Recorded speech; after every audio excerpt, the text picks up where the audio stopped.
You're watching Leafs Morning Take with host Nick Alberga and former NHLer Jay Rosehill. The show starts now. One blow-up victory in the chat is back in it. A bunch of people already saying, yo, this team is grabbing first place, presented by Bet365. It's time for the Wednesday edition of Leafs Morning Take. It is Nick Alberga joined alongside Dave Pagnotta. What's up, buddy? How are you? Not too bad. That was a pretty decent game last night. Not bad. Gotta People think. excited about that one too, eh? Get the extra point, 7-2. Good performance, especially, yeah, and they needed it after what the hell happened in Nashville. So nice little rebound W for the Leafs against a team that just honestly, the Flyers just didn't show up, and Toronto took advantage of that. Definitely did not, and it's been tough sledding for the Philadelphia Flyers. You start to wonder a bit about the future of John Tortorella. I'm not sure if you caught the post-game comments, but he sort of pinned the loss on himself. And whenever a coach does that, the writing seems to be on the wall. We'll see what Philly does over the next little while leading into the offseason, about 10, 11 games remaining for them. And it hasn't gone according to plan for that team this season. Our Super Chat charity partner this season is SickKids. Want to make sure that your question or comment gets on the show. Hit us up with a Super Chat. Proceeds from our Super Chat will go to SickKids, ranked the #1 research-intensive children's hospital in Canada and 3rd in the world. But yeah, it's sort of amazing. We talk about this a lot, DP, where like night and day, the mood changes in this market. But that was just such a much-needed victory and points night at that for the Maple Leafs. Yeah, it was. And the crowd was into it, which, as we know, not always the case. Even in, victories, the crowd isn't as buzzing as it was last night. We saw the wave action, which I know you're a big fan of. So that was part of it. That was part of the action. But look, the crowd was buzzing. The team was buzzing. Everybody was kind of rolling last night for the Leafs. Domi taking advantage of Philly's D, just kind of sleeping on a play. Just across the board, it was a solid, heavy performance by the Leafs in a game, again, in which they needed it. Nylander was fantastic. That's what you want to see when you're at this point of the season, because you want to build up that confidence going into the postseason. Hockey's so weird. So they play the Flyers 3 times this season. They win all 3 games, but surrender the first goal in all 3 of those games. It's easy to forget because they pumped 7 by Samuel Ersson, but the Leafs actually surrendered their first goal in that game. And when that went in, I'm like, oh, here we go again. It's a local product, Jamie Drysdale, and I thought Toronto was in trouble, but a really, really good response. A lot of positivity, and took advantage of an inferior opponent. And how often does that happen with this team, right? It's been a bit of a different story, but I'm happy they just rose to the occasion. And I was looking for the response from the team after Craig Berube ripped into them at practice the other day.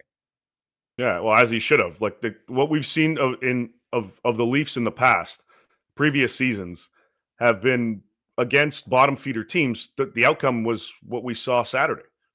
Like they normally either take a lead and then they take their foot off the gas, or they just completely assume that it's an easy W and it's one of those trap game scenarios. It could have been that last night after they gave up that goal, but they just responded and again took advantage of the fact that Philly was sleeping half the time, especially in their own zone. So I know you got your thoughts on Torts. I mean, I could tell you, just to chime in on that one, I could tell you if it's going to be his decision, whether he wants to stay or move on. He's got full support of Danny Briere and Keith Jones there. So we'll see kind of what happens. But I was looking for a little bit more. I was watching, and after every goal, I kept looking at the bench to see if Torts was going to blow up, and he was kind of a lot calmer than I thought he was going to be. Maybe it's the fact that he's resigned to the notion that, yeah, this season sucks for Philly and it's going to be a rough one. But again, Toronto could have easily fallen back into a trap, which we've seen in previous seasons. They didn't do that. They responded, and they kicked the crap out of them. They did. And to your point about Torts, I think every coach has their expiry date, and I just feel like he's a guy who knows that.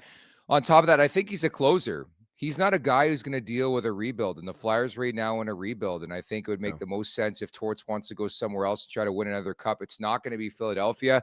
And then I see a lingering name like Rick Tocchet, who's a free agent after this season. Like, there's just a lot of moving parts. What do you expect coaching carousel wise in the league this summer? That one's going to be interesting. I know talks pretty frustrated with, how things have gone in Vancouver on and off the ice more so than anything.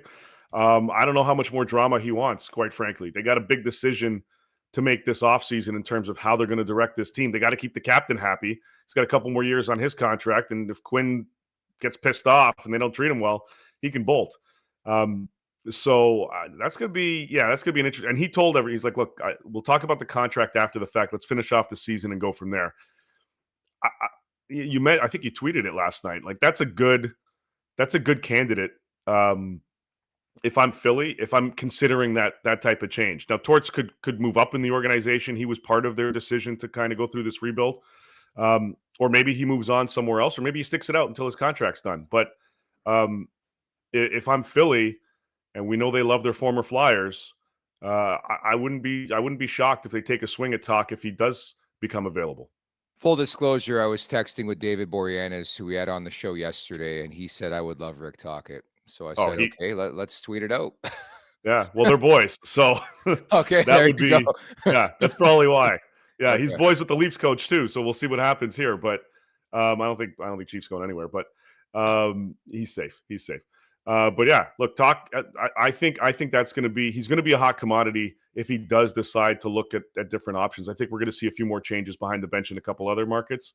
Anaheim, potentially, we'll see what happens there. But Vancouver is going to have a very interesting offseason because they've got to fix the giant mess that they've created, mostly for themselves.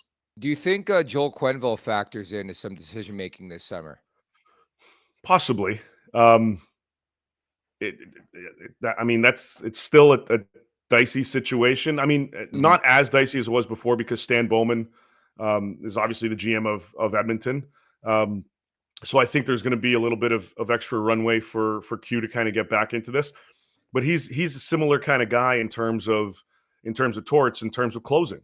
Like if you're trying to just add a couple finishing touches here to a team, Joel Quenneville is probably the guy that you want to look at if you're competing for a Stanley Cup, obviously notwithstanding all the stuff that happened in Chicago. But again, Bowman, he's got his second chance.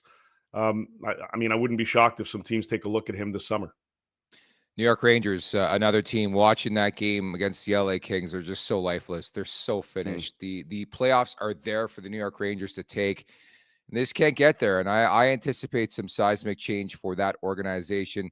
Speaking of seismic, a man, one of the best, one of the greatest, Dennis Bernstein of the fourth period of NHL Network Radio. Once upon a time ago, us three did a show together. DB is going to drop by here in about 15 minutes here, Dave. Nice. Yeah, a little bit of surprise. I didn't even know DB was coming on until you guys threw it up on Instagram. I'm like, really? He is? Nobody told me. Yeah, DB's a G. He's great. Obviously, the man in Los Angeles. I'll bug him about this story. But just a little tidbit. He was at the game. He goes to every game, obviously, but his family also has season tickets. So normally, his wife and the family, they all go. He's up in the press box. Well, he sat from the seats over the weekend to the point where people were texting me going, "Is Dennis okay? Where is he?" So even the coach was like after the game, "Hey, we didn't see it today. Where are you?" So we'll bug DB about that one. King of Los Angeles over there. No, he is the king of LA, and I love people who are just there every day, man. It's a tough job to do, and DB does it fantastically out in Los Angeles. So DB's coming up in about 15 minutes time here at the Leafs Nation 401 on YouTube. Do us a favor, hit that like button, hit the subscribe button. Leafs Want to Take wherever you find your podcast. Make sure to leave us a 5-star review, and don't forget to visit theleafsnation.com. Think you know hockey? Play Sobeys at My NHL Picks weekly for the chance to win big prizes like a trip for 4 to this year's Stanley Cup Final. A new slate of games opens up every Thursday from now until the end of the regular season. So download the Sobeys app and start playing today for your chance to win. So essentially, Dave, every week you got to pick winners. There's 5 games, or of the games of the slate, you pick 5 winners. And I'm 3 for 4 so far this week. The last one I have is the Chicago game tonight. And I anticipate the Devils to beat them. But again, second week in a row, I picked the Leafs to beat Nashville, and they lose that game. So I'm not going to go perfect again here. No, you messed that one up. You know, I did. Yeah. You got too hyped over Nashville. You got too hyped over Tootsies, and you thought it wasn't going to affect the team either. I told you, What a trip, dude. I'm still recovering, and we're here on Wednesday, but just a phenomenal time. And for the folks out there, and Dave as well, who were supposed to come, didn't come, you missed a hell of a trip, and hope you're there next year. In support of SickKids, Mike St. Jean, thank you so much for the super chat. Let's begin a chain of support, for SickKids. Go Leafs go. So really appreciate that, Mike, and coming off a impressive Maple Leafs victory. They've won 4-5, the home record now at 23-13-1. And of course, they sweep the season series. But it's sort of funny. Like, this is so Leafy, in my opinion. They're just beating the wheels off of Philadelphia. And then I look at the out-of-town scoreboard. Another team in Pennsylvania is getting destroyed by the Tampa Bay Lightning. It's funny how it works out. At least they managed to score 6-1 final over there for the Bolts over Pitt. I mean, that's another tough season in Pittsburgh. Another team that I'm going to look at this summer to see what kind of changes they make. They've got cap space. They've got a desire to make some interesting moves. They're not going through their rebuild as long as Sid's there, and Sid still wants to be there despite everybody clamoring away. Get him in Colorado. Biz, relax. Like, he wants to stay. He wants to ride it out. He's earned it, and the team's going to they're going to abide by it as much as they can. But they got pumped last night by Tampa, and it's funny. Kind of every team that needed to win won, and every team that lost, it was like a combo down at the bottom of the standings in terms of the playoff race. Habs lose, Sens lose, Rangers get spanked. Not really. I mean, they lost 3-1, but it was a game that was, as you said earlier, like they're just lifeless. And they're going to have some interesting changes. Expect the Chris Kreider talks to pick up again come draft time. Everything that kind of happened. And Pennsylvania, not the most outstanding effort last night by either of those two teams. And it just shows you the parity in the league. 10 years ago, the talk of the town in the Eastern Conference, two elite teams, Philadelphia and Pittsburgh, on the periphery now and on the downswing as well. McMahon, Tavares, Nylander, dude, that line was rocking and rolling last night. 5 goals, 10 points. I was sort of laughing because people were like, oh, they found their second line. It's like guaranteed 2 games from now, we're going to be like, oh, how about this new winger? The lines are going to be jumbled up. I put zero stock in it, but I will say they were really, really good last night. We talked about this over the weekend. Bob McMahon's starting to wake up a bit. He had a stretch of like 10 to 15 games where he was really, really, struggling to find his game, but he has woken. That's great news for the Maple Leafs. Yeah, it is. I mean, it gives them another option, right? Like, you don't have to count on Willie. You don't have to count on 91 exclusively. Those guys. You've got McMahon that's now contributing and clicking with those guys. That was a hell of a game for that line. It was as you said, awesome line or awesome night, for that line. Nylander, as I said earlier, like, he was buzzing all game. Tavares was feeling it. McMahon was part of the action as well. They probably could have had a couple more if, they had a little bit more ice time. You got to spread it out at that point. But they were buzzing, and that's what you want to see. You want to see that confidence build up. I mean, again, 11 games left in the regular season, so we're going to continue to see a little bit of, shifting and what makes, each line, like, depending on, who they end up playing, a lot of how their outburst is going to be, a lot of how the line matchups are going to be situational. So once they know their opponent, they'll be able to kind of jumble things up. But, again, 11 games to go, they can finish first, second, or third in that division, just depending on, whether they take their foot off the gas or not. They go on a big heater towards the end. I think everybody in this division wants top seed. You don't want to play one of these 3 teams. These two, like, you don't want to play one of them. So you take your chances with one of the wild card seeds, or in this case, I guess right now, technically Ottawa. So we'll see kind of where that falls. But from Toronto's side of things, you build off this W. You head out west later today. They were rewarded, I guess, to a certain extent. No practice today. So get on the plane, head out to San Jose, get your bearings, and then enjoy a nice off day Friday if you can come out with that W. I'm just going to say it. The Nylander contract is an absolute steal. I think he has rapidly ascended into a top 10 player in this league. I think he's grossly outplaying the value of 11.5 sheets per season. It could be much worse. Just ask the folks in Vancouver, Dave. Yeah, 100%. This Swede, a little better than that Swede, especially right now. So, yeah, you ride this. You ride this as best you can. You push this as much as you can. He's feeling it. He's back to 40 goals on the season, 3rd consecutive year. He's got more runway to exceed that. Can he eclipse 45? set a new career high. Obviously, we'll wait and see, but he is feeling it. He's rolling and he's buzzing. And right now, this is the time of year where you want to see your top guys starting to feel it even that much more. He may lead this team in terms of offensive production going into the postseason, and I don't think anybody's going to be upset about that.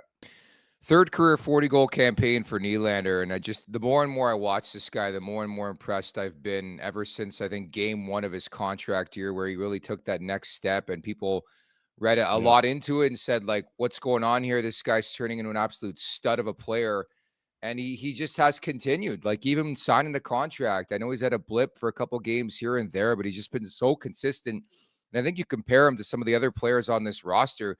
By far, I think he's pound for pound, I think he's been the best player on the team this season.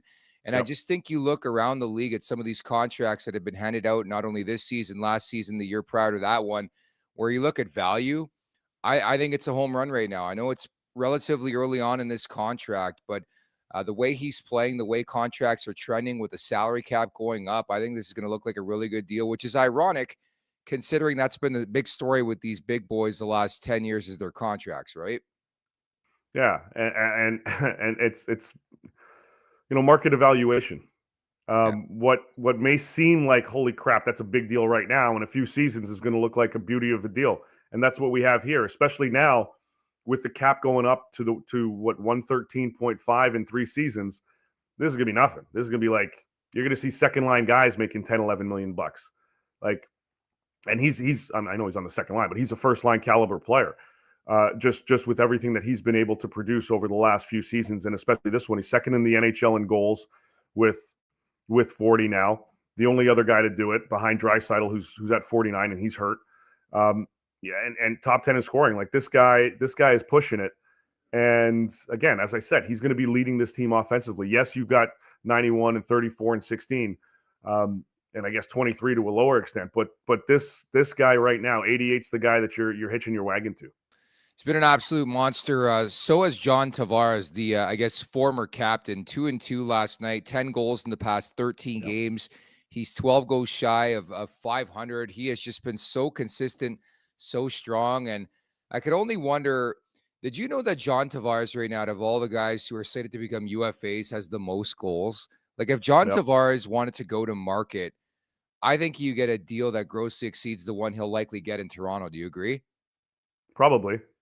We know how much, like, everybody goes into the summer. GMs go into the summer going, all right, here's my plan. And then they see a guy available and they're like, oh shit, I got to give him a little extra here. I got no problem doing it. Fine. I'll give him an extra mil. Like, he probably could cash in a pretty nice contract. Likely his last one, but based on his performance this season, he's going to be looked at like Pavelski was a number of years ago when he got a 3-year, $21 million deal in Dallas. It's going to be similar here. The numbers have been similar as part of their discussion points.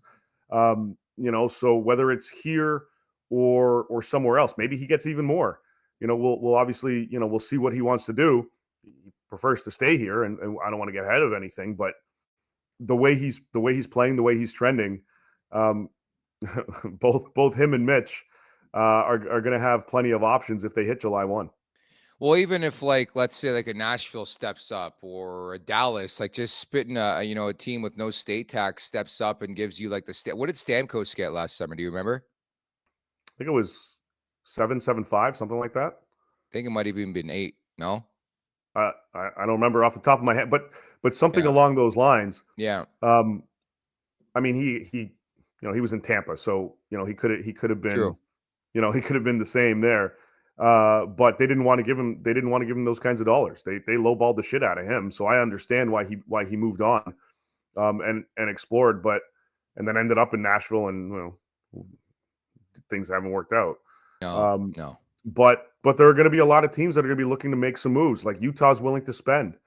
They're going to be a team that's going to go out there and try to look at a Tavares, at a Brock Nelson, at a Brock Besser, Mitch as well if he hits. So there are going to be a lot of options for a lot of these UFAs this year, because we're starting to see the list starting to dwindle down a little bit. Palmieri's off the market. He's got an unofficial contract with the Islanders. Unofficial. Yeah. Lou will probably throw in those papers and file them in like September. Chikrin gets his extension on, what was it, Monday, Yeah. Tuesday, whenever the hell it was, yesterday, I think. I don't know, Yeah. whatever. Anyway, 8-year Yesterday. extension. Yeah, 9 million sheets per season. So guys are starting to trickle down. Bennett, conversations continue with Florida. So Tavares, Mitch, all these guys, Besser, and everybody.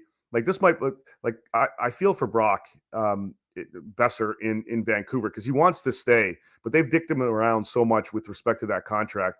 He'll cash in and it'll be better for him probably in another market. Unless they somehow cave and just wake up one day and they say, all right, the hell with this, let's give him what he wants. But these guys that are going to hit July 1, there are going to be a shit ton of options for these guys because every team has an extra $7.5 million to play with as of right now based on what they've got. The Stamkos contract, by the way, with Nashville, 4 years at $8 million, so $32 million total. And maybe that's a comp for John Tavares as well. He's had an impeccable season at the Leafs Nation 401. Hit that like button, hit that subscribe button. And it's funny, and I should mention as well, Jacob Chikrin, check out the sheet today with Jeff Merrick. He is a guest, will be a guest on the sheet, so make sure you check that out over at the Daily Faceoff YouTube channel. But with respect to Mitch Marner, the more and more I see this play out, and every free agent by the day going out the window, Chikrin the latest, if it's all about money for Mitch Marner, I think you almost have to go to July 1 at this point in time. He may head that way anyways, and I believe him that he wants to be a Toronto Maple Leaf, but all it takes is one team to talk to this guy on July 1 or maybe a couple seconds or hours before and say, hey, we're going to give you this much money and nobody's going to be able to match it. $15 million. He hits the open market. I would be 0% shocked if somebody gives him $15 million per. I'm not sure who. It could be, again, Chicago, Utah, San Jose. There are a lot of teams that are going to go after this guy, 14, 15 per. They're going to understand what that number is at 7, based on 7 years. Now, Toronto's the only team that can give him 8 right now, obviously. But if he goes to July 1, he wants to re-sign with the Leafs, it's only going to be 7 years. So that's going to factor in, as well. He's not getting under 13. And whether it's here or somewhere else, that's the benchmark for him based on his performance, what he's done the last 6-7 seasons, the numbers that he produces.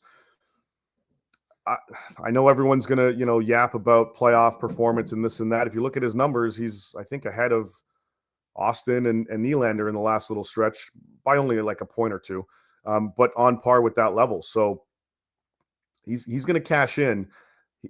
There's no question in my mind he wants to stay. He wants to be a Leaf for the rest of his career, the rest of his life. But at the same time, it's a business for the league and the teams. It's a business for the players too. If he can get in an environment he's comfortable with dollar-wise, then I think he stays. But if there's pushback, then he's going to push back as well. So he'll have a lot of these guys that are going to hit July 1. This isn't exclusive to Mitch. As I keep saying, they're going to have the pick of the litter. There are going to be a lot of teams that are going to be looking at a lot of these guys, and they're going to have plenty of options. And Mitch and his agent, Darren Ferris, they're no dummies. They understand. They know how many options are going to be available to them. But right now, for Mitch, it's similar to what Willie said after the game. All that matters is the playoffs, so that's where his focus is right now. Brother, my mind was cooking last night. I'm watching the New York Rangers. I'm like, how about a sign and trade involving Adam Fox? Let's do it. I'll do it right now. You want Adam Fox? I wouldn't mind him. Remember when Larry Murphy was here? Yeah, I mean, any defenseman's going to get rode out of town. I'm down for it, though. I don't know. I'm just trying to think outside the box. Like, it's just, again, it's a conversation probably for another day, but I think there's going to be possibilities, and I do think there's going to be teams that emerge that you don't think are in the thick right now, like the Rangers, maybe like the Los Angeles Kings. Like, there's going to be team, especially a guy like Marner gets there on the market. But let's get back to the game from last night because we should recap it a bit. Toronto's hot power play, Dave, has been a big story. They own the NHL's best power play in March, 42.9%. Do you see them turning a corner? Because every game I watch and they're scoring at least one power play goal, which is great to see here. Confidence buildup. It works in every asset of the game. 5-on-5, neutral zone approach, attack, defensive zone, PK, power play, all that crap. Everything kind of factors in. And when you're feeling it, you're feeling it. There was such an emphasis at the start of the season on physicality and defensive awareness and defensive abilities.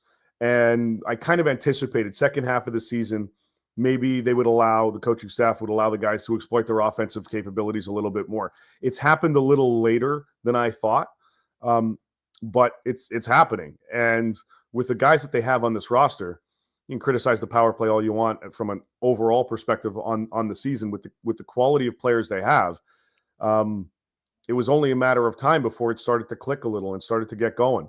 And sometimes you got to take matters into your own hands and see what works. And I think that's kind of what's happened, for this group. We know, especially come playoff time, with everything so tight, special teams is so damn important.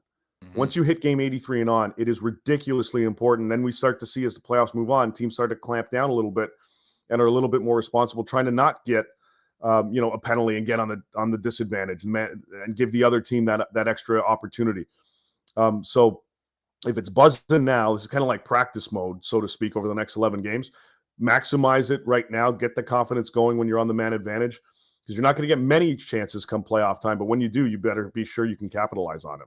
For sure. And let me say this. This is the most positive I felt about the power play during this season, which I think is a good thing, because the Stanley Cup playoffs less than a month away. And I'll just take that as a win, because it's just been such an up and down roller coaster type year for that power play. And the same could be said for Max Domi, playing his best hockey of the year right now. Exactly what we wanted back in November, back in December, January, when he was struggling since the trade deadline.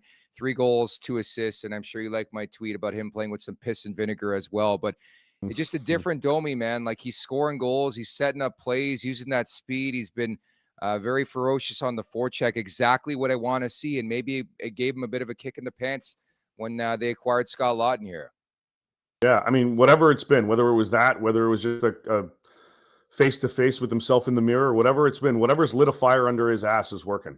And I mean, I go to his goal last night. Like, he could easily just let up and let the D kind of take the puck, which is kind of what they thought by the looks of things, the way that they gave up on the play.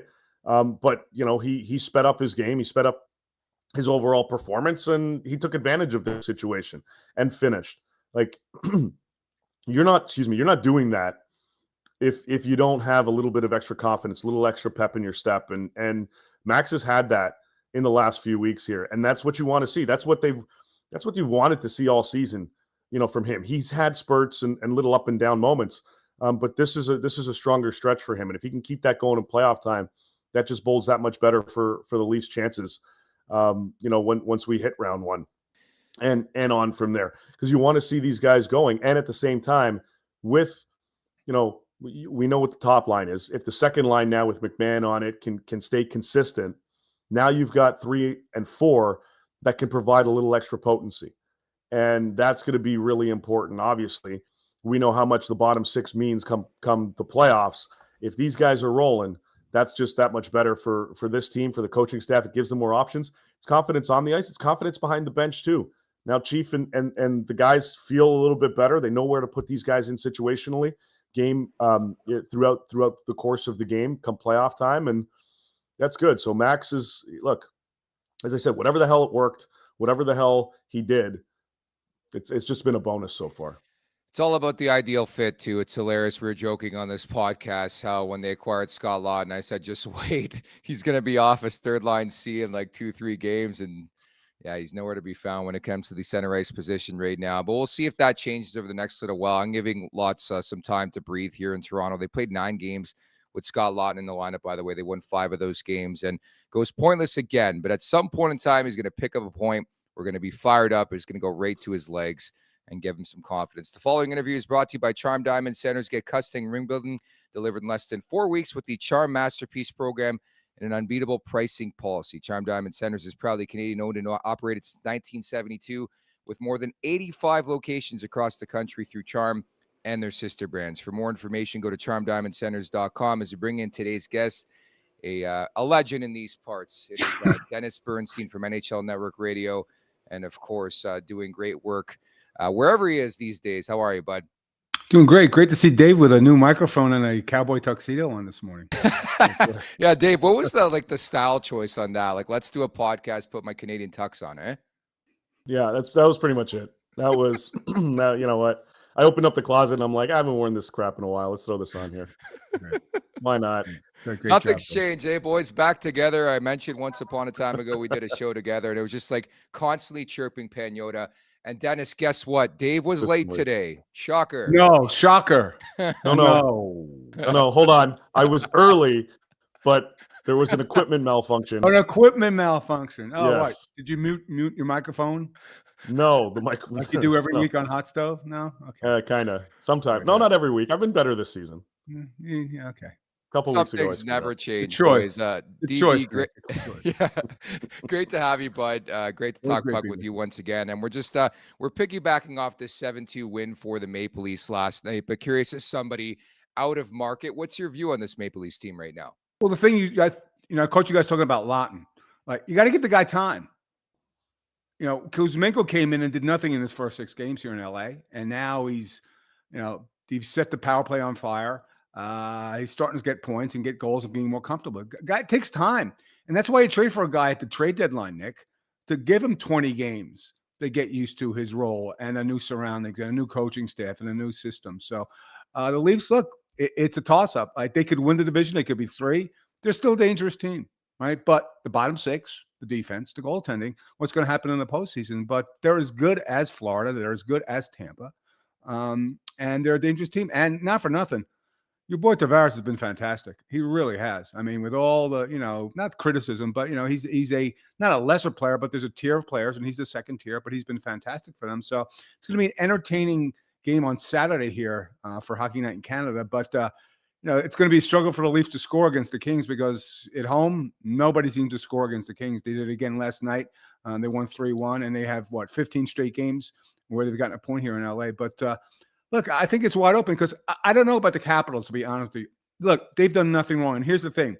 A team like the Capitals and a team like the Winnipeg Jets, because they're at the top, you know what we do? We don't promote those teams. We look at holes for those teams, right? And I couldn't tell you if the Leafs got out of the division and they played Washington that they wouldn't win. I don't know what Washington's going to be in the postseason. Is Thompson going to be that guy? Is Tom Wilson going to be a 30-goal scorer? So I give the Leafs more than a puncher's chance to do some damage here in the postseason. With, we talk about depth come postseason time, and obviously there's 11 more games to go in their season, DB, but you mentioned Tavares and how well he's been playing, but also Willie Nylander picks up his 40th goal last night, 3 years in a row with 40. He's been their most consistent player, I think, across the board.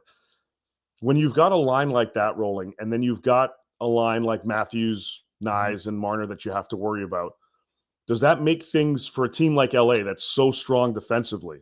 Does that change their game plan and how they would approach a team like Toronto that's got 2 lines that can easily burn you? Forget about the bottom 6, just in terms of their top tier talent. If the Kings had a classic shutdown line, Dave, I think it would change things, because you would focus on one line and then, okay, what's the second line going to do? The Kings shutdown line, in quotes, is Deneau, Moore, and Fogle, which I don't really consider a shutdown line. So I think there's opportunity for the Leafs to one of those 2 lines to break through, because you're going to face Quinn. But now here's the thing, though. Byfield has become an excellent defensive center. He really has. And it's funny, I just want to, as a sidebar, I've been starting to say this. Remember the narrative a couple of years ago where it was maybe the Kings should have drafted Stützle instead of Byfield? Yeah. Maybe the narrative should be, maybe the Rangers should have drafted Byfield instead of Lafreniere.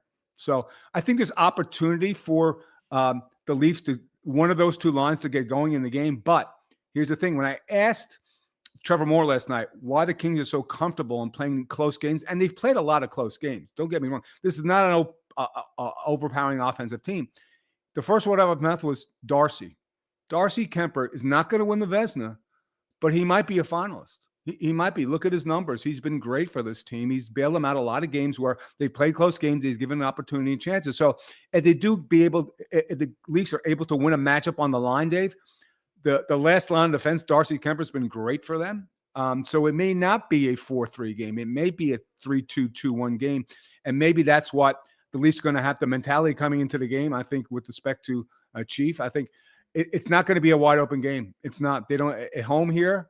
It won't be like the game at Scotiabank. It's going to be a low a low-scoring game. They're going to have to grind, get to the net, try to get traffic in front of Darcy Kemper, all the cliches you hear about. So there may be opportunities for Tavares' line to get loose against maybe a Byfield's line. But again, their defense has been so solid that it's going to be struggle to score anyway, I think. Tell you what, boys, you guys know I love trades. The Dubois for Kemper trade has worked out for both sides, which I think in a perfect world, the manager will take that. DB, a big topic of focus in this market is the division title. Florida's in the mix, the Tampa Bay Lightning, of course, red hot, and the Maple Leafs. How important do you think it is for the Maple Leafs to win the Atlantic Division this season? I think it's always important, Nick, because I think you get one of those wild cards, and I think you'd rather play Ottawa or Montreal than you would want to play Tampa or Florida. And so I think it's important. I think it's important for them to win the division. It's always great to get a higher seed. You get an extra home, not like home ice. You lose game one, then a home ice goes away. So how important is it? It might be important for the Kings. The Kings have lost 3 regulation games all season. I think it's important, Nick. I don't think it's not a losing season. Like, can they get to, let's say, the conference final as a 2 or 3 seed? Of course they can, because there's not much separating these teams. It depends on the day of the week. It depends on the stretch of games you look at. Some nights and some days and some weeks, the Leafs are the best team in the division. Others, it's Tampa. And still others, it's Florida. So now you want to give a slight edge and lean towards Florida because they won a championship, right? But that's offset by the fact that the Florida's played a lot of games. They played a lot of hockey, Nick. And so, what's the fatigue factor going to be? And I think it comes down to health as well. I think the key for the Leafs, though, to get out of the division or win the division, what's the bottom 6 going to do? What's the goaltending going to be like? And that's not unusual for any of these teams. It's a question of all 16 teams. Like, what's your depth going to do? Because depth wins. I see it here in LA. I see it in Vegas. I see it certainly in Colorado now that they got. There's the one thing. I know people talking about Brock Nelson getting in there as the 2C, and he's certainly better than Casey Middleton. But nobody's talking about Charlie Coyle as a 3C, man. Mm-hmm. That makes him a really dangerous team. So I think going back to your original point about Laughton, he's going to have to do something. He's going to have to do a little bit of production in the postseason because you know what? Your top 2 lines might get shut down, and it may come down to your third line against a really good Florida third line. And I think that's maybe a little bit of danger. So people that have worries about Laughton, that third line, you look at Tampa's third line, you look at Florida's third line, and right now, pound for pound, they're better, but doesn't mean in the playoffs they will be. One of the things that this market that we've spoken so much about, DB, has been when Berube came in, how much emphasis was on the physical aspect of the game and the defensive aspect of the game. Yep. And that obviously translates significantly come playoff time. From that element, and you see it all the time with Los Angeles and what they bring to the table. Was he indirectly prepping this team for the playoffs basically at the start of the season and making sure that mindset kind of gets beat in? Because we know what they can do offensively if we take the reins off them. But to instill that and to bring in guys like OEL and Lorenz and those guys that had that experience with Florida, to bring those guys in and to follow in with that defensive mindset and that physical mindset with Tanev and everybody, that should, at least the goal I would think, would be to pay dividends come postseason. Dave, you don't want to get bullied in the playoffs. Yeah. And I'll talk about here in Los Angeles. Like last year, the Kings got bullied by the Oilers in the 5 games. They got bullied by Desharnais. They got bullied by Kane. Here's the thing. So what did they do? They went out and got Tanner Janot. They went out and got Joel Edmondson. They got tougher. Now, Sammy Helenius, who's 6'5", 6'6", is on the 4th line as a center. And here's the thing. You could get bullied by Tampa's third line. You could definitely get bullied by the Florida Panthers, Chucky, and all those guys in front of the net. So I think it is important, Dave. You can't get pushed around in the playoffs. You got to win those battles in front of the net, or you can take a step back. You can have a draw. You can take a loss in front of the net. So I think it's very, very important. It gets tough. Guys know this. You got to fight for every inch in the playoffs. It's not the case when you're playing, Columbus on a Tuesday night at Scotiabank. It's a different game. The game changes, and you can't get intimidated there. So, yeah, absolutely. I think to bring not even the players, Dave, you brought in that coach to give this team toughness. He's a tough coach. So you want to think that he wants to embody his team in with his personality. And it's very, very important that you can't get physically intimidated in the playoffs, because you're going home in a couple of days. I'm always careful. It's playoff time. I do cover the Maple Leafs. I am a Leafs fan. Always careful with my expectation for the playoffs. But I will say that I feel much better about the blue line. I think Brandon Carlo has been a great addition. You don't notice the guy out there. Exactly what I wanted a player like that The crease has been fortified with Joseph Walls had a pretty good year, and Anthony Stolarz another victory against Philadelphia on Tuesday. Is that reason to feel optimistic, DB, that this year could in fact be different for this team? Yeah, I think you feel optimistic because I'll go back to Washington again. If it was Florida or Tampa or a team that had won before at the top of the conference, I'd say, all right, this team's been there. The team hasn't been there. Like, who knows what Dubois? Like, he's 10th, I think, in 5-on-5 points this year. But who knows? Yeah, it's important, Nick. It's Nick. It's all important. It's the attention to details, because the teams that don't have attention to details, they lose. So you have to, all the different facets of your game have to be clicking. And that's why, even though people might say first, second, third, it doesn't matter. Here's what matters in the last 10 or 11 games. Are you playing well? Are you injury free? That's the key for this team. Like, can they play well? So yeah, I think it's really important that their depth gets going. It's important. It's going to win them a game. It won't win them a series, because your best players have to play great to win a series. But along the way, your third or fourth line might do something to win a game, or your third pair defenseman might block a shot in the last minute or two, or something like that, or the goalie have a big save. It's really, really important, because when you look at the teams that won over the last couple of years, Florida, like who they had on their fourth line, they had a Lawrence on their fourth line. They were, and Vegas before that, they had Nick Waugh. They, had Keegan Colasar knocked out Chucky out of the final. So it's going to be important. Nick, at some point in time, it's going to win you a game. Like I said, it won't win you a series, but you're going to have that, because you look at the championship teams. What did they have? They rolled 4 lines. They could depend on their third pair to play maybe 8 minutes a night in a playoff game, and you need your goalies to make saves. So yeah, I think it's all important, because again, attention to detail is really, really important once you get to game 83. All right, DB, let's get your crystal ball. And let's fast forward to July 1st. And a guy over here, number 16, hasn't signed, and he's going to explore. LA was in on Rantanen. Mm-hmm. Would they be in with $25 million in cap space, and let's assume 7 of that's going to Gavrikov? Yeah. Does LA get in the Mitch Marner sweepstakes? Well, they were in the Rantanen sweepstakes, so why they wouldn't be in the Marner sweepstakes? It's a lot of money, though. It is. And you're paying 2 guys over 10. Well, I'm actually paying 1 guy. Drew's making 11. Now Kopi's making 7. Yeah, they need a star player. Like, and I get it. Kuzmenko's been good, but if you put Marner instead of Kuzmenko, you think you have a better shot, like playing with Kopitar and Kempe? Or Mitch Marner with Quentin Byfield, who's just coming into his own. Yeah. And not only that, this is LA. And Quentin's emerging as a star. You need star players on this team. And what have I said, Dave, for 2-3 seasons? They needed to take a big swing. And again, they didn't take a big swing at the trade deadline. Kuzmenko is not a big swing. He might work. It's working so far. They were short a forward, scoring forward here. Going into the trade deadline, they still are. Because Kuzmenko's not a big goal scorer. So yes, could they go for him? Yeah, I think they want. I think that Luc Robitaille and the management, they like star players. I keep going back to the Jack Hughes draft. They wanted Jack Hughes so bad because not only because he's a great player, because he was a star, and you need stars in this league. And this team, basically, except for Drew, is devoid of personality. You want a little bit more personality in the team. You want star power. You want guys selling jerseys. And if Mitch Marner came to Los Angeles, would he sell a lot of jerseys and be a star? Yeah, he would be. He already is a star. So yeah, I think they'll go. I think they'll take a big swing. I think another guy that'll take a swing at is Brock Besser, because they need help on. They need help on the wing. It's great to have Kuzmenko, and LeFerrier is basically their second line right wing, and he's got he's a 20 goal scorer at best. You need another big time player on this team. It also, Dave, is a function of what happens in the playoffs. Like if they go again and let's say lose to Edmonton for a 4th time, which would be super frustrating for the fans, and they don't produce offense, then you got to go get a player like that. So I think they'll be in on them. I think that every big time player that we talked about, Dave, for Kings, it's a fit. Do they want to come here? They want to fight the traffic. They don't want to pay high taxes, all that other stuff that you hear. But yeah, I think the mentality of this team, like they're a very good team, Dave. Are they a serious Stanley Cup contender? I don't know.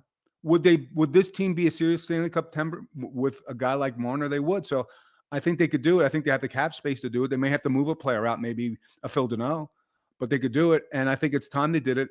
I think one of the things that mitigates this is Rob took one big swing in 8 years, and it was Pierre-Luc Dubois, and it didn't work. And it was not a disaster because I can imagine who the goaltender would be if he didn't trade Dubois for Kemper. He's got to take another big swing. This organization has to be more aggressive. And there's not much difference with themselves, Edmonton and Vegas. Like if you added a Mitchell Marner going into next season, do you not say that this team is the favorite in the Pacific and could be coming out of the West? You could. So, yeah, if he's available and he doesn't sign by July 1, I think they'll make phone calls. DB, you always bring the heat. Appreciate your time and love this reunion, man. We'll talk soon, okay? Always appreciate it, boys. Thanks for the time. Appreciate it.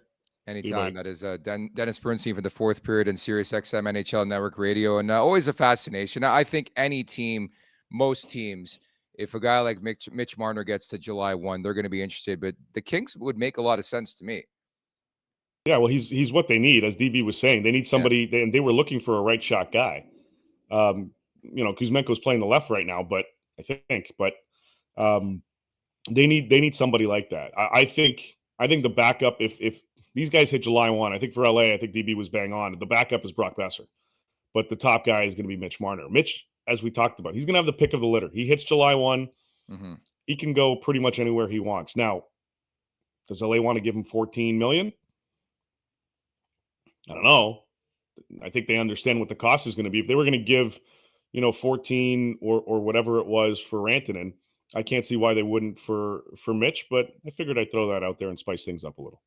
Might as well. Love it. Breaking news coming in from Bet365, where every nail-biting overtime win is a barn burner, every face-off, hat trick, power play, shot on goal, penalty shot, and every suspenseful minute in between is amazing. Whatever the moment, it's never ordinary at Bet365, an official partner of the NHL. Download the Bet365 app. Use the code NATION, that's NATION, NATION, to get in the game. Must be 19 or older, Ontario only. Please play responsibly.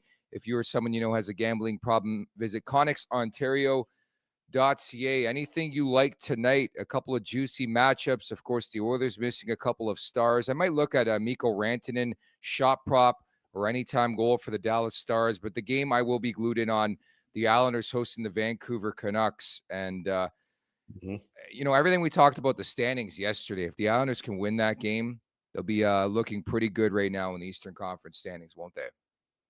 Well, yeah. 1 point back of Montreal right now. If they can pull that off, get 2 against Vancouver. Vancouver's, I don't know what they're doing in New York. Stop going to catch. Stop going out. Just figure out your shit and get things going.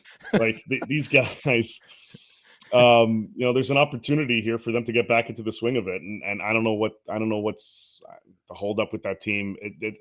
The best thing, quite frankly, for this team is to miss the playoffs so they can get their heads out of their asses and regroup for next season. But we'll see kind of where that goes. But you're right. That's the primary for me. Dallas Edmonton would have been a lot more entertaining had there been, Leon and Connor in that game. But both of those guys are hurt. Boston, Anaheim. I don't know who the hell's watching that one other than 5 people in each of those cities.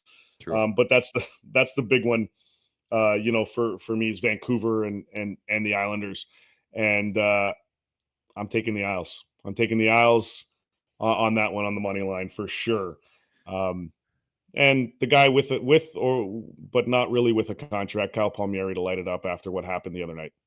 Fair enough. Yeah, I like the under in that game, but I will take maybe the 3-way. That game gets to OT. It's just 3-way season. Teams just still in the mix around both conferences, even in the West. And I know Vancouver is up against it right now in the West. Wouldn't be shocked if they fought back into that conversation. Should mention as well, the Blues are doing the same thing, dude. 13-2-2 in the last 17 games. They changed their coach. Binnington's been on fire, and they're playing like one cohesive unit. And not to talk too much about the playoffs just yet, but if Winnipeg catches the Blues on a heater, man, watch out, buddy. It's not going to be good for the Jets. Look, they may catch Minnesota with how things are going, and I think Eriksson Ek and Gavrikov or Kaprizov. Gavrikov. Sorry, Kaprizov. I think those guys are back next week or something like that, or should be maybe. Which will be a nice little boost for them. But man, the Blues are just rolling, and the Habs were rolling too. So the fact that the Blues basically pumped Montreal last night, wake up call for the Habs, but also just goes to show you how good the Blues have been over the last 2-3 weeks. Little bit more than that. They've been friggin' on fire, unbelievably on fire with this group. And when those teams hit the playoffs, the Blues have shown it before. They could do it. LA back in 2012, last team to make it into the playoffs. They ended up winning. This kind of crap happens every so often. The Blues have that. And they got a hell of a coach in Monty to kind of get them going here. And clearly it's been working. Hilarious, too. Boston's going to miss the playoffs. They made the coaching change. Now the Blues might make the playoffs after making the coaching change. And it's become an auto bet for me. Every time Montreal and St. Louis get together to bet the over, it's now 6 straight overs. I was feeling great last night. Not so much in the first period. It was 0-0. Then 3 goals were scored in like 5-minute span, and we got the over in that game. In support of SickKids, Patrick G. Mafia, thank you so much for the super chat. Ottawa, Montreal, or Tampa, who is the best matchup for round 1? Who would you say, Dave, of those 3 teams? I'll go first. I still think Tampa is, man. People are scared of Tampa. I think Toronto's got Tampa's number. You always knock on wood when you're taking on Vasilevsky, Hedman, Kucherov, Point, and those guys. But I like the way the Leafs play and have played since beating Tampa. So I would pick Tampa. I'll be honest. I think it's scary to play a team with nothing to lose in Ottawa and Montreal. Where would you go? I think the Habs. I think with everything going on, Habs, Islanders, whoever the hell squeaks into that last spot. I mean, the problem is the way things are lining up. You're probably going to end up right now. It's going to be either Ottawa or Tampa by the looks of things. Yeah. I mean, maybe Florida somehow they drop out, but I don't know if I'd want to play Ottawa. I might lean towards them because I think Tampa's a little bit better. But the way the Sens have been rolling in the second half of the season, that's dangerous. That's dangerous too. With Tampa, correct me if I'm wrong, they have not played since the trade deadline, correct? Is that who? Toronto and Tampa? I believe so, yes, you're correct. Okay, yeah. So with the addition now of Gord and Bjorkstrand that they brought in ahead of the trade deadline, I don't know. Now you've got, a deeper team and a lot of familiarity in Gord, who has familiarity against, the Leafs over the years. This is going to be a tough matchup regardless. But you got to beat these good teams if you want to keep winning, if you want to win a championship. So I don't think they give a shit who they're going to play. I just think if you get the pick, I'd still go with the lesser team. I'd still go Sens. Yeah. No, that's fair. That's a fair reaction to that question. I always like to think outside the box. And you're so right. I've been consistent in saying this all season long. I could care less who the Maple Leafs play in the first round of the Stanley Cup playoffs. They got to look at themselves in the mirror. Their biggest opponent is themselves. And so if they can just persevere and do their thing, and the big boys can play, and the depth guys can do their thing, and the blue line can be strong, and the goaltending can make some saves, we're going to feel pretty damn good about this team here in the springtime.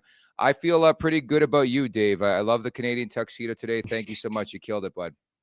Thanks, buddy. Always a pleasure. Dave Pagnotta from the fourth period. Once again, thank you to Dennis Bernstein, also from the fourth period in Sirius XM NHL Network Radio. Everybody in the chat, you guys are phenomenal. At the Leafs Nation 401, hit that like button, hit that subscribe button. Leafs Morning Take, wherever you find your podcast, make sure to leave us a 5-star review. And don't forget to visit theleafsnation.com. Jay Roseville back in the saddle for the Thursday edition, game 1 of the 3-game California swing, visiting the San Jose Sharks. Thank you to producer Vic. For Dave Pagnotta, I'm Nick Alberga. We'll talk on Thursday. Take care. Make sure to check out more of our content right here on the Leafs Nation YouTube page. We got long-form interviews, we got clips, we got epic rants by Jay Roseville. We simply have it all. And don't forget, you can find out much more at theleafsnation.com. Thanks so much.